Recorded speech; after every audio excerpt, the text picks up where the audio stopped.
இன்னைக்கு நம்ம பார்க்க போகிறது எஸ்ஜிடி டிஎன்டெட் பேப்பர் 1 மூன்றாம் வகுப்பு சமூக அறிவியல் பாடம் 4 பாதுகாப்பு. நமது வாழ்க்கை மிகவும் முக்கியத்துவம் வாய்ந்தது. வீடு, பள்ளி, சாலை மற்றும் இதர இடங்களில் விபத்துக்கள் நடைபெறக்கூடும். நாம் முன்னெச்சரிக்கையாக இருந்தால் விபத்துக்களை தவிர்க்கலாம். இந்த விபத்து ஏற்படுவதற்கான காரணங்கள் அவசரம், கவனக்குறைவு, விழிப்புணர்வு இன்மை, வெறுப்பு, விதிகளை மீறுதல், முறையான பயிற்சியின்மை, பாதுகாப்பு நடவடிக்கைகளை பின்பற்றாது இருத்தல். விபத்துகள் எதனாலெல்லாம் ஏற்படுது அப்படின்னா நீர், தீ, வாகனங்கள், மின்சாரம், விஷப்பூச்சிகள், கூர்மையான ஆயுதங்கள், கண்ணாடி பொருட்கள். இப்போ முதல்ல பார்க்க போறது தீ பாதுகாப்பு. தீ என்பது மனிதனின் அற்புதமான படைப்பு. தீயினால் பொருள்களை உருவாக்கவும் முடியும், அழிக்கவும் முடியும். நம் அன்றாட வாழ்க்கையில் பல்வேறு வழிகளில் தீ பயன்படுகிறது. இந்த தீ விபத்திற்கான காரணங்கள் என்னென்ன அப்படின்னா வெடிபொருள்கள், குறைந்த மின் அழுத்தம், எரிவாயு கசிவு, எளிதில் தீப்பிடிக்கக்கூடிய பொருட்கள். தீ விபத்திற்கான முன்னெச்சரிக்கை நடவடிக்கைகள்: எளிதில் தீப்பிடிக்கக்கூடிய பொருட்களை கவனமாக கையாளுதல், சமையல் செய்யும் போது பருத்தி ஆடைகளை அணிவது பாதுகாப்பானது, எரிவாயு உருளை அடைப்பானை மூடிவிட வேண்டும், கசிவு இருந்தால் வீட்டை காற்றோட்டப்படுத்த கதவு, ஜன்னல் ஆகியவற்றை திறந்து வைத்துவிட வேண்டும். நெருப்புடன் விளையாடக்கூடாது. வெடி வெடிக்கும் பொழுது பெரியவர்களுடன் சேர்ந்து கவனமாக வெடிக்க வேண்டும். தீ விபத்தின் போது என்னெல்லாம் செய்யலாம் அப்படின்னா தீ அணைப்பானை பயன்படுத்த வேண்டும். எச்சரிக்கை, அதாவது அங்குள்ள எச்சரிக்கை மணியை ஒலிக்கச் செய்ய வேண்டும். புகை பரவும் பொழுது மூக்கு மற்றும் வாயை ஈரத்துணியால் மூடிக்கொள்ள வேண்டும். ஒரு இடத்துல, அதாவது நம்ம எங்கேயாவது இருக்கிற இடத்துல தீ ஏற்பட்டது அப்படின்னா அந்த தீ விபத்தின் போது நம்ம என்னெல்லாம் செய்யணும் அப்படிங்கறதான் மேலே அந்த பாயிண்ட்ஸ் எல்லாம் சொல்லியிருக்கோம். அதை நம்ம ஃபாலோ பண்ணணும். அதே போல எவர் உடம்பிலாவது தீக்காயம் பற்றினால் சணல் பைகளை கொண்டு தீயை அணைக்க வேண்டும். தீக்காயம் அடைந்தவரை காற்றோட்டமான இடத்திற்கு அழைத்து செல்ல வேண்டும். ஓடக்கூடாது, எளிதில் தீ பரவும். அதனால என்ன பண்ணோம் அப்படின்னா கீழே படுத்து உருள வேண்டும். தீ விபத்து ஏற்பட்டால் நம்ம அழைக்க வேண்டிய எண் 101.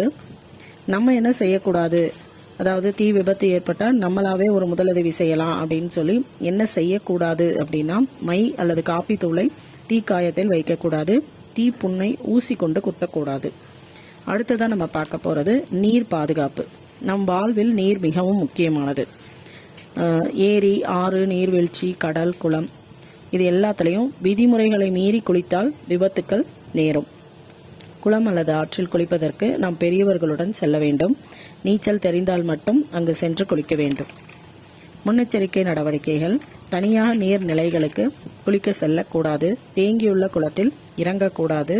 நீர்நிலைகளில் உள்ள அபாய எல்லைக்குள் செல்லக்கூடாது. கிணற்றை எட்டி பார்க்கக்கூடாது. கிணறு ஆழமாக இருக்கக்கூடும். நீரில் பயணம் செய்யும் பொழுது பாதுகாப்பு கவசத்தை அணிய வேண்டும். அடுத்ததான் நம்ம பார்க்க போறது மின்சார பாதுகாப்பு. மின்சாரம் நமது வாழ்வின் முக்கிய தேவையாகிவிட்டது. மின்சாரமின்றி எந்த பொருளும் இயங்காது என்ற நிலைக்கு காலம் நம்மை மாற்றிவிட்டது. இப்போ வீடுகள், தொழிற்சாலைகள் மற்றும் இதர இடங்களில் மின்சாரம் அதிக அளவில் பயன்படுகின்றது. கவனக்குறைவாக கையாண்டால் மின் விபத்து ஏற்படும். இதற்கான முன்னெச்சரிக்கை நடவடிக்கைகள் என்னென்ன அப்படின்னா மின் பொத்தான்களையும் மின் கம்பிகளையும் ஈரமான கையால் தொடக்கூடாது. சலவை பெட்டி மற்றும் இதர மின் சாதனங்களை மின் இணைப்பில் இருக்கும் பொழுது தொடக்கூடாது. மின் மாற்றி மற்றும் மின் கோபுரங்கள் அருகில் விளையாடக்கூடாது. மின் கம்பத்தின் மேலே ஏறக்கூடாது.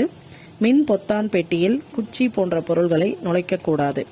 மின் கம்பிகள் மற்றும் மின் கம்பங்கள் அருகில் விளையாடக்கூடாது. அடுத்ததான் நம்ம பார்க்க போறது சாலை பாதுகாப்பு. சாலையில் நாம் கவனமாக நடக்க வேண்டும். வாகனங்களின் எண்ணிக்கை அதிகமாகிவிட்டது. கவனக்குறைவினால் அதிக விபத்துகள் நேரிடுகின்றது. இந்த சாலை போக்குவரத்து நம்ம ஃபாலோ பண்ணணும் அப்படின்னா அதற்கு சில விதிமுறைகள் இருக்கு. சாலை போக்குவரத்து விளக்கு, டிராஃபிக் சிக்னல். இந்த டிராஃபிக் சிக்னல்ல 3 வண்ண விளக்குகள் இருக்கு. ஒன்று சிவப்பு, இரண்டாவது மஞ்சள், அடுத்தது பச்சை. சிவப்பு என்ற நிறம் குறிக்கிறது நில், மஞ்சள் கவனி, பச்சை செல். விபத்துகளை தவிர்க்க சாலை விதிகளை நம்ம பின்பற்றணும். சாலை போக்குவரத்து குறியீடுகளை நாம் பின்பற்ற வேண்டும். சாலையில் வேகமாக செல்லக்கூடாது.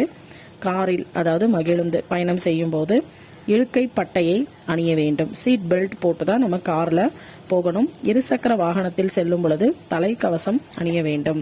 தலைக்கவசம் உயிர்கவசம். சாலையில் செல்லும் பொழுது நடைபாதையில் நடக்க வேண்டும். சாலையில் விளையாடக்கூடாது. சாலை விளக்கில் இருந்து வரும் வண்ணத்தை நாம் கவனித்து சாலையை கடக்க வேண்டும். பாதசாரிகளுக்கான சாலை குறியீடுகள்: சிவப்பு நில், பச்சை செல். சாலை போக்குவரத்து விளக்கு இல்லாத இடத்தில் நாம் முதலில் வலப்பக்கம் பார்த்து, பிறகு இடப்பக்கம் பார்த்து, பின்னர் மீண்டும் வலப்பக்கம் பார்த்துதான் சாலையை கடக்க வேண்டும். பாதசாரிகள் கடக்கும் இடம்: பாதசாரிகள் கடக்கும் இடத்தில் மட்டுமே பாதசாரிகள் கடக்க வேண்டும். பாதசாரிகள் கடக்கும் இடம் வரிக்குதிரை போன்று கருப்பு மற்றும் வெள்ளை கோடுகளுடன் காணப்படும். அடுத்ததான் நம்ம பார்க்கறது போக்குவரத்து பூங்கா. போக்குவரத்து பூங்காவில் சாலை விதிகளை நாம் கற்றுக்கொள்ளலாம். பள்ளி குழந்தைகள் மத்தியில் போக்குவரத்து பாதுகாப்பு குறித்த விழிப்புணர்வை மேம்படுத்துவது இப்பூங்காவின் நோக்கங்களில் ஒன்றாகும். இப்பூங்கா சாலையை பற்றிய விழிப்புணர்வை நமக்கு அளிக்கும். சென்னையில் அண்ணா சதுக்கம் அருகில் போக்குவரத்து பூங்கா உள்ளது.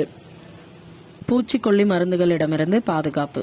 நமது வீட்டில் பூச்சிக்கொல்லி மருந்துகளை பூச்சிகளை கொல்ல பயன்படுத்துகிறோம். அந்த மருந்துகள் மிகவும் அபாயகரமானது. அவற்றை நாம் தொடக்கூடாது. விஷப்பூச்சிகளால் உண்டாகும் அபாயங்கள். அதனுடைய அறிகுறிகள்லாம் என்னென்ன அப்படின்னா, தோலில் அரிப்பு மற்றும் சிவப்பு நிறத்தை ஏற்படுத்தும், வீக்கத்தை ஏற்படுத்தும், கண் இமை, காது, வாய் போன்ற இடங்களில் வீக்கத்தை உருவாக்கும், தலைவலி, மயக்கம் மற்றும் வாந்தியை ஏற்படுத்தும். பாதிக்கப்பட்டவர்களுக்கு நாம் முதலுதவி அளித்து மருத்துவமனைக்கு அழைத்து செல்ல வேண்டும். விஷப்பூச்சிகள்லாம் என்னென்ன அப்படின்னா, இங்கே படம் கொடுத்துருக்காங்க: பாம்பு, தேல், சிலந்தி, குளவி. முன்னெச்சரிக்கை நடவடிக்கைகள் என்ன பண்ணலாம் அப்படின்னா, புதருக்கு அருகே செல்லக்கூடாது. வீடு மற்றும் சுற்றுப்புறத்தை தூய்மையாக வைத்துக் கொள்ள வேண்டும். கூர்மையான ஆயுதம் மற்றும் கண்ணாடி பொருட்கள். கூர்மையான ஆயுதம் மற்றும் கண்ணாடி பொருட்களை கவனமாக கையாள வேண்டும். அது காயங்களை ஏற்படுத்தும். கலைச்சொற்கள்: நோக்கம் அப்படின்னா இன்டென்ஷன், விலை மதிப்பற்றது, ப்ரீஷியஸ் அப்படின்னு சொல்லுவாங்க. நமது உயிர் விலை மதிப்பற்றது. நாம் மகிழ்ச்சியாக வாழ வேண்டும் என்றால் முன்னெச்சரிக்கை நடவடிக்கைகளை நாம் பின்பற்ற வேண்டும். நாம் பாதுகாப்பு விதிகளை பின்பற்றி மகிழ்ச்சியுடன் வாழ்வோம்.